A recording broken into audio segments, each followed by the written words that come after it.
Hey, what's up, you guys? Bloody Jacob here to bring you my weekly review of the CW's The 100. So you've seen Season 3, Episode 3, which is entitled Ye Who Enter Here. And another great episode overall. I think the season's been really consistent so far with the quality. And the show in general, I just think it's been one of the best out there since Season 1, in my opinion. It's been great since Season 1. And this season has lived up to the hype. They just, the way they promoted it was really good and stuff like that. It's living up to all of that right now, I think.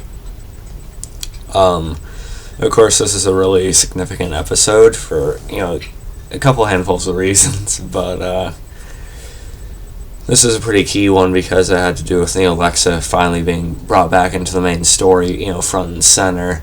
I know a lot of us were eager to see her again, and this had some pretty surprising moments that almost fit like a mid-season finale type of deal, really. And the things that happened in this really could have been another show's finale. That's just how far above the 100 is over your typical, show airing nowadays. There's a good amount that I watch that go above and beyond that, and the 100 is definitely one of them. Of course, I have my notes as usual right here. There you go. Look at the magic there.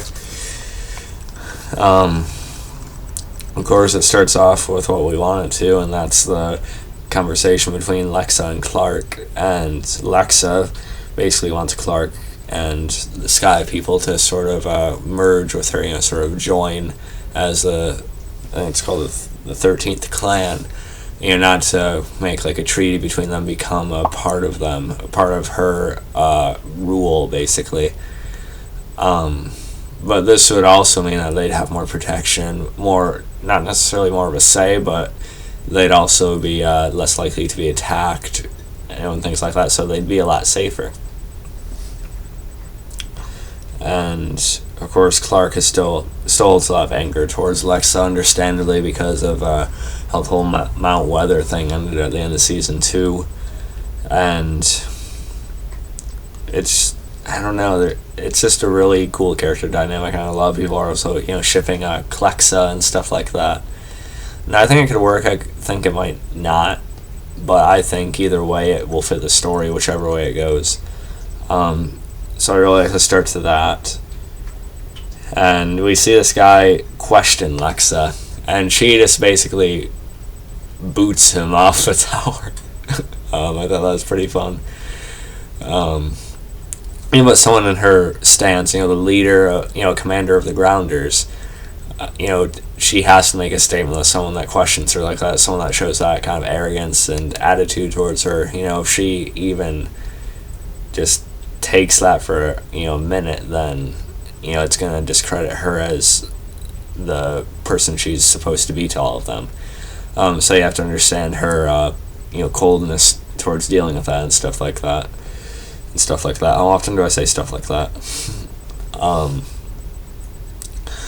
And the summit, the main tower in the Grounder area right here, like sort of like their base, looks pretty good for the most part, especially up close. It does look good, but the CGI I think is a little bit off when they do the far off shots, of the tower. It looks a little bit sketchy, I want to say, but then again, it is a CW. They don't have the largest budget, but still it looks a little bit funny, and I think the way the guy fell almost looked like he jumped.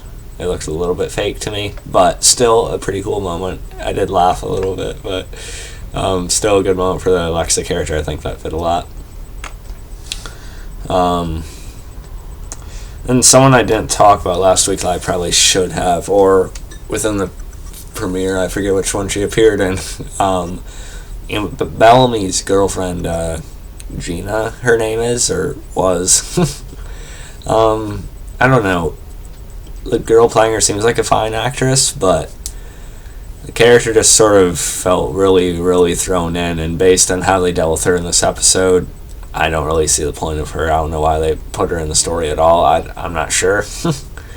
Again, not that she was poorly acted or anything, but I just felt like she was like shoehorned in or something. I just felt like she was a little bit forced, and with what happened in here, we were supposed to really care about her death. But the only reason I did it all is because it was supposed to affect Bellamy. But I don't feel that as much because they didn't really spend much time showing a connection they had. And we'll talk more about the things surrounding her death later, but I'll let my cat out, and then I'll be back.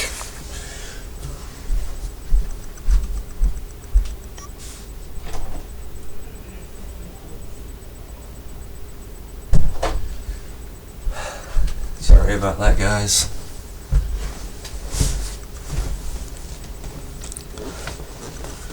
I don't know, because we really didn't get, really long scenes between her and Bellamy either. It was just we came into season 3 and she's just there. Her and Bellamy are in a relationship.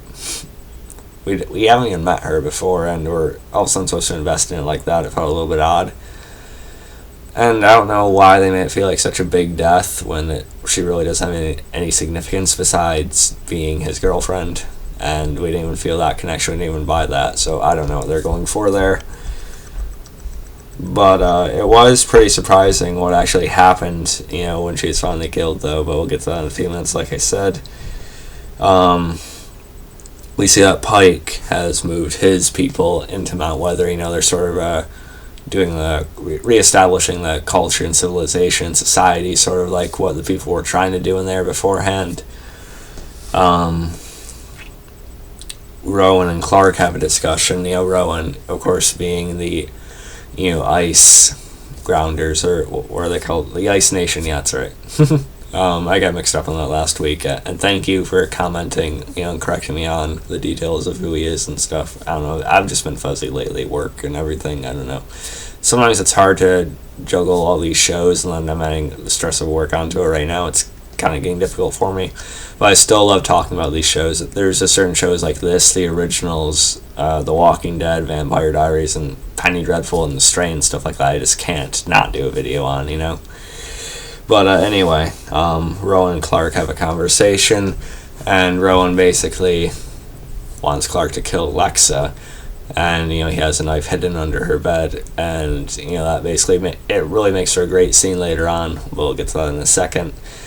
And of course, I know Zach McGowan, the guy who playing Rowan right now, as Charles Vane on Black Sails, and of course he has a more normal, less grumbly voice on this as opposed to Black Sails.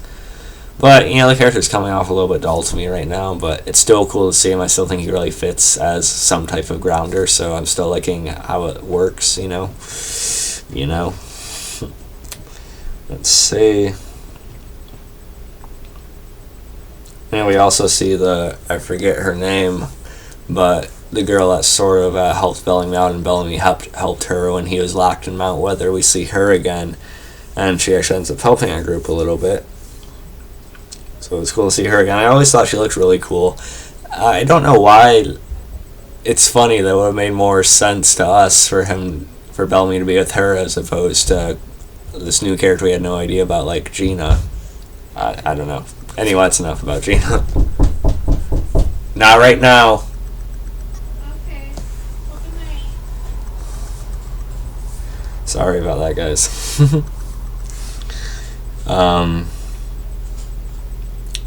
But she's gonna be leading them around, showing them some stuff.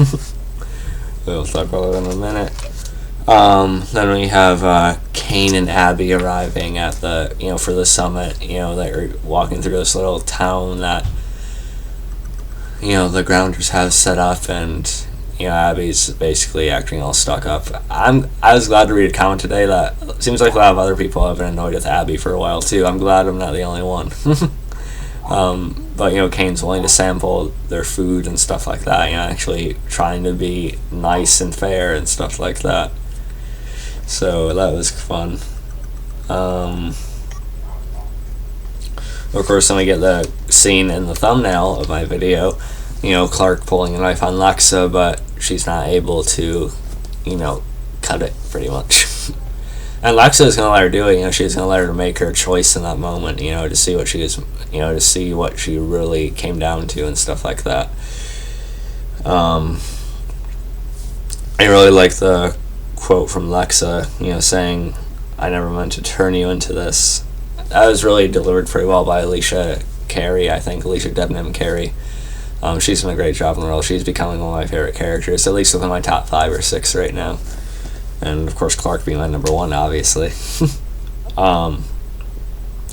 So Clarke, doesn't kill Lexa, and she's actually starting to hear out, and she's willing to sort of forgive her. It's basically one more chance.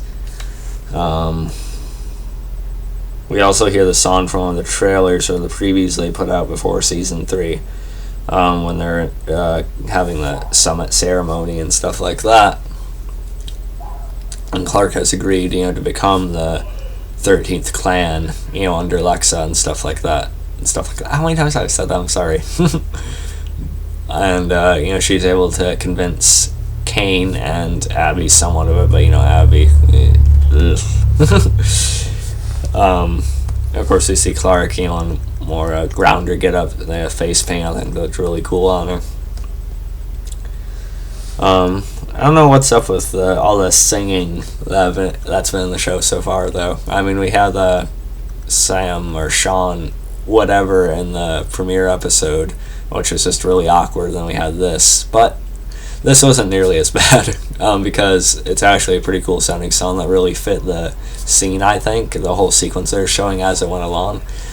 And, it's just a little weird that someone's just there singing, though. I don't know.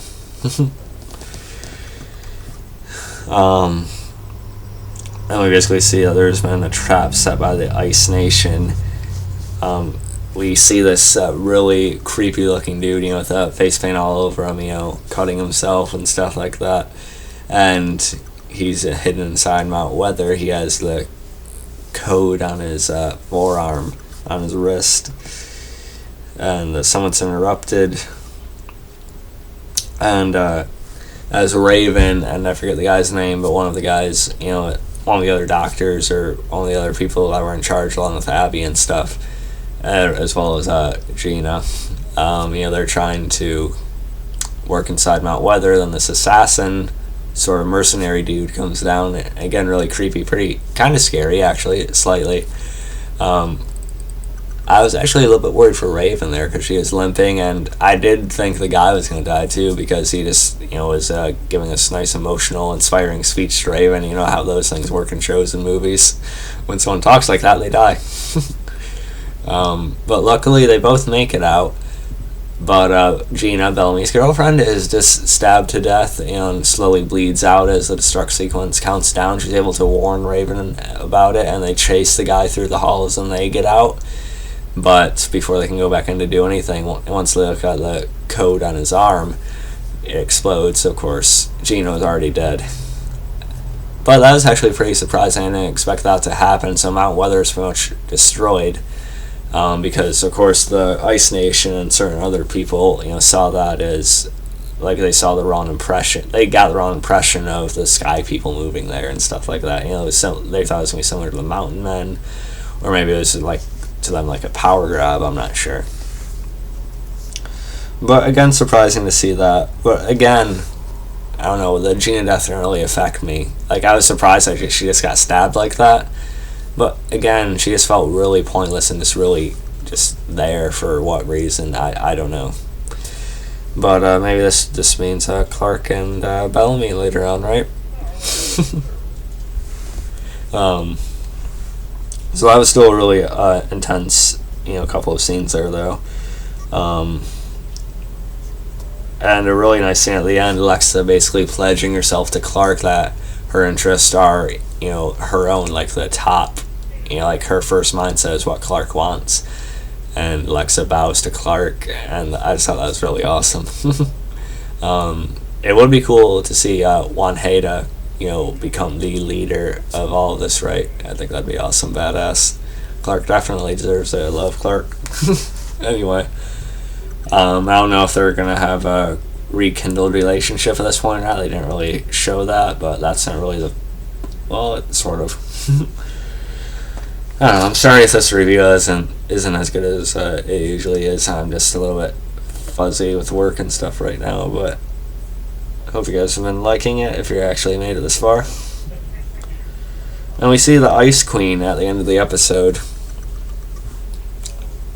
And I don't know, I know we're supposed to recognize her. She looks very familiar. Was she the Diane or something like that, the blonde who was going against Abby and Kane before they're, sent down to Earth, with Jaha and stuff like that?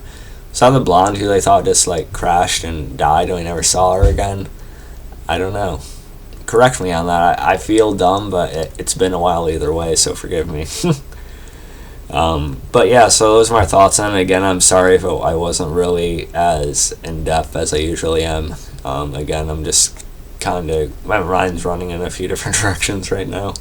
But I still hope you guys enjoyed the video. And again, overall great episode. Just a couple little things that weren't as effective as they could have been. But still, the 100 Season 3 has been great so far overall. And I'm really enjoying the show right now. It's definitely one of the best out there to me, no question. I actually do think it's better than The Walking Dead at this point, even with Season 1. I mean, The 100's been better than The Walking Dead since Season 1 at the current state of where The Walking Dead's at. But anyway, this isn't a comparison video. Hope you guys enjoyed it. Follow me on Facebook, Twitter, MoviePilot, like FriendsWillDid.com. Catch you guys next time. Won't be able to do my Vampire Diaries Originals review as usual tomorrow night. Me and my girlfriend are celebrating our 1.5 year anniversary, actually. So I may have to get to that Saturday, but we'll see, because I'm off Saturday, but I work again Sunday, so we'll see about that. But yeah, catch you guys next time. Peace.